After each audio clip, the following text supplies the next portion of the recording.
여보세요. 여보세요? 네, 안녕하세요, 시청자님. 네, 안녕하세요. 네, 어느 지역 고민 있으실까요? 네, 저기 우면동에 네, 네, 코롱 아파트. 네네. 네, 그게 전망하고요. 네. 네, 코롱 아파트 그 산 지가 20년 되는데. 네. 어느 네, 지역이요, 시청자님? 네? 어느 지역? 어느 지역? 코롱 아파트. 코롱 아파트요? 네네. 네네네. 거기 20년 전에 샀는데 네. 저기 실거주를 안 해가지고 한 번도 그게 제가 임대사업자를 냈는데 실거주를 안 해도 되는지 해야 되는지.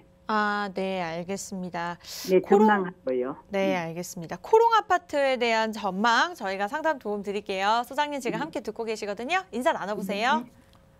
네, 안녕하세요. 네, 안녕하세요. 수고 많습니다. 네, 우면동 코오롱 아파트라고 그러셨죠? 네. 우면 20년 되셨다고요, 매수하신 지? 네. 실거주를 안 해가지고 네. 그게 실거주를 해야 되는지 비과세 받는지. 2000년에 매수하셨고. 네, 제가 임대사업자 낸 게 몇 개 있거든요. 임대사업자, 그러면 지금 주택이 몇 개예요?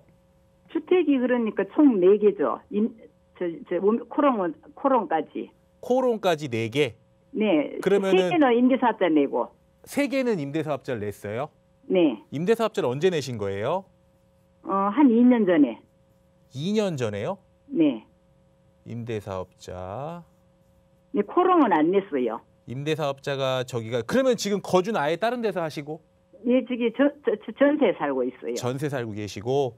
네. 그러면은 20년 그러니까 전에 매수를 한 거잖아요. 네. 그러면 이걸 한 번도 실거주를 안 한 거예요? 안 했어요. 실거주를 한 번도 안 하셨어요. 네, 그래서 실거주를 해야 되는지 그걸 몰라갖고요.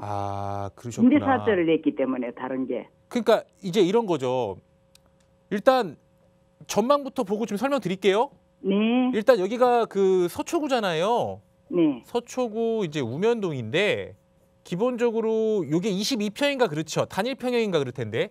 네네. 요게 요즘에 한 얼마 정도 간대요? 9억 중반인가? 9억 중반. 아직 10억은 못 넘었나 보네요. 한 9억 중반? 네, 예. 9억 중반 정도. 이제 20년 동안 갖고 있었는데 사실 금액이 뭐 다른 데보다는 지금 덜 오르죠. 예, 그래요. 그러니까 다른 데보다 덜 오른다라고 하는 게 뭐냐면 다른 강남이나 서초구에 비해서. 그렇죠?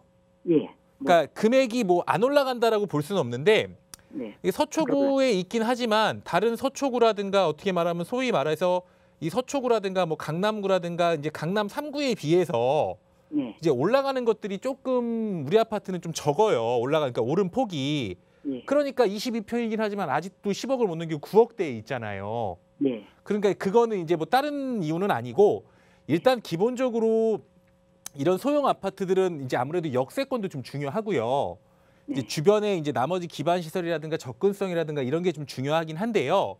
네. 이 우면동 자체는 서초구이긴 하지만 사실 접근성이 그렇게 좋은 편은 아니에요. 네. 접근성이 좋은 편이 아니다 보니까 아무래도 금액 올라가는 폭도 좀 낮고 지금 시세도 다른 곳에 비해서 좀 낮게 형성이 되어 있는 거거든요. 네. 근데 만약에 이거를 보유를 계속 가지고 있다 그러면 앞으로의 전망은 어떠냐고 하면 네. 그냥 가지고 있으면 꾸준히 오를 겁니다. 가지고 그래요? 있으면. 근데 똑같은 거죠. 제가 얘기했던 것처럼 그냥 서초구나 강남구나 그냥 조금 위치가 괜찮은 데들 이런 좀 아파트 금액이 잘 올라가는 아파트들 이런 아파트들에 비해서는 금액 올라가는 폭이 좀 적을 거고요. 네. 하지만 갖고 있다라고 하면 뭐 이제 여기에 이제 그 뭐 R&D 특구도 있고 물론 이런 계획들이 뭐 당장 뭐 1, 2년 안에 되는 건 아니지만 기본적으로 그런 계획들이 들어옴으로 인해서 이쪽 지역도 지금보다 좀 개발 계획이 잡혀 있고 거기에 또 소초구에 있는 아파트다 보니까 금액은 올라갈 수 있는데 단지 오름폭은 접근성이 좀 좋거나 이런 아파트들보다는 조금 적을 거라는 거 이 정도로 보시면 되거든요. 네. 그러니까 사실 뭐 이걸 팔아가지고 내가 이사를 가겠다, 실거주를 하겠다 뭐 이런 식이라고 한다면 팔아도 되겠지만 그게 아니라서 단순히 그냥 팔아야 될까요? 이렇게 물어보신다면 단순히 팔아야 되는 아파트는 아니에요. 예. 그러니까 그 정도로 보시면 될 것 같고요. 네. 그럼 실거주는 해야 돼요? 실거주를 해야죠. 실거주를.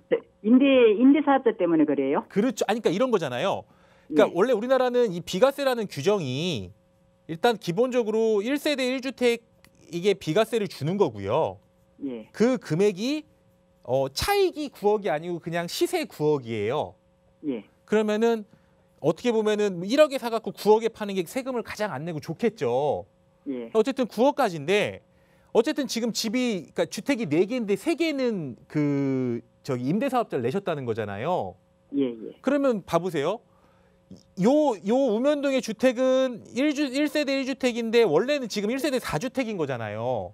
예. 여기는 그러면은 내가 어쨌든 살 수 있는 집이었던 거고 예. 그러면은 내가 실거주하는 집을 나머지 임대사업자 임대주택 때문에 비과세를 못 받으면 안 될 거 아니에요. 예. 그러니까 여기서 보통 임대사업자들한테 주는 혜택이 하나가 있는데 임대사업자들한테는 어떤 혜택을 주냐? 이 거주주택이잖아요. 예. 거주주택 특례라 그래가지고 예. 거주주택 특례라고 해서 몇 가지 요건이 맞으면 여기 내가 실거주한 집이 있죠. 예. 이 집을 비과세를 해주는 거예요. 그러니까 아, 내가 거주주택 특례라고 해서 내가 살고 있는 집을 다른 이 임대사업자들 임대주택 때문에 내가 못 받으면 안 되니 이 몇 가지 요건이 맞추면 거주주택 특례라고 해서 내가 살고 있는 집을 비과세를 해주는 거거든요. 예. 근데 여기서 제가 얘기한 것 중에 내가 살고 있는 집이라 그랬죠. 예. 근데 안 살았으면 될까요? 예. 그래 안 되죠. 그러니까 2년은 거주를 했었어야 되는 거예요. 네. 2년은. 2년만 하면 돼요? 2년 살면은 그 요건 맞으면 되죠. 아, 돼요? 그 요건이 맞으면 되는데 제가 아까 얘기했던 것처럼 거주주택 특례라 그래가지고 이 요건을 맞추려면은 이 임대주택 있죠. 예. 이게 요건들이 맞아야 돼요. 기준 시가도 맞아야 되고 임대 기간도 맞아야 되고 이런 것들이 맞아야 돼요. 아, 그래서 요거는 몇 년짜리로 하신 거예요? 근데 코롱요? 아니 임대사업자. 임대사업자 안 냈어요, 코롱은. 아니 코어롱은 당연히 임대사업자를 안 냈겠죠. 우리가 비과세를 받아야 되니까. 예, 나머지기는 8년. 8년이요? 네. 그 면적들은 저기 금액은 다 공시가액 뭐 이렇게 다 6억 밑에고 이래요? 예, 밑으로예요. 다 미치죠. 그러니까 예. 그런 요건이 맞아야 되고 네. 그 임대주택들 있잖아요. 네. 8년은 임대 의무 기간인 거고요. 네. 이 주택들을 5년 이상 임대를 해야 돼요. 예. 5년 이상 임대, 그러니까 8년 하면은 당연히 맞는 거겠죠. 예. 그럼 그 안에서 2년 실거주 요건이 맞는다라고 하면 비과세를 받을 수 있는 거예요. 아, 예. 아시겠죠? 무슨 소리인지? 그러니까 여기는 아, 예. 거주를 그러면, 하시는 게 맞죠. 네. 그러면 임대사업자 한번 낸 사람은 또 갈아타면은 다음에 집 살 때는 비과세 못 받죠. 못 받아요. 바뀌었어요. 못 받으면은 네. 그대로 놔두는 게 좋아요. 팔아가 갈아타는 게 좋아요. 그러니까 2019년 2월 며칠인가 그 날짜 이후에 하여튼 그게 법이 개정이 돼가지고 예. 예전에 임대사업자들이 이렇게 거주주택 특례를 계속 받을 수 있었어요. 예. 근데 지금은 이제 어떻게 보면 1회밖에 안 되거든요. 예. 1회밖에 안 되다 보니까 예. 이 집을 한번 받으면 사실상 다음 거는 못 받는 거죠. 그러니까 저기 안 파는 게 좋겠죠, 그러면. 그러니까 그죠? 일단 기본적으로 해두셔야 될 거는 팔든 안 팔든 일단 2년은 가져가야 되는 거고 2년은 거주 요건을 맞춰 놓으셔야 되는 거고요. 예, 그거 맞추고. 그거 맞춰 놓고 이 나머지 임대사업자 기간 이런 거 좀 고려해서 봐봐야겠죠. 예. 그러니까 일단은 2년은 무조건 거주하셔야 돼요. 그리고 네. 지역적으로도 뭐 2년 정도 더 사셔도 지금보다 금액이 빠지거나 뭐 나빠지지는 않으니까 네. 지금 상황에서는 저는 일단 여기를 빨리 그 비과세를 맞춰 놓으셔야 돼요. 네. 그 전망은 어때요? 그러니까 전망은 제가 얘기했던 것처럼 뭐 네. 강남구에 있는 아파트다 보니까 그냥 꾸준히는 오를 텐데 오름폭이 다른 올라가는 폭 높은 것들보다 좀 적을 거라는 거죠. 아, 적다. 예. 네, 아무래도 좀 이렇게 접근성이 조금 떨어지잖아요. 네. 그러니까 그렇게 정리할게요. 네, 감사합니다. 네.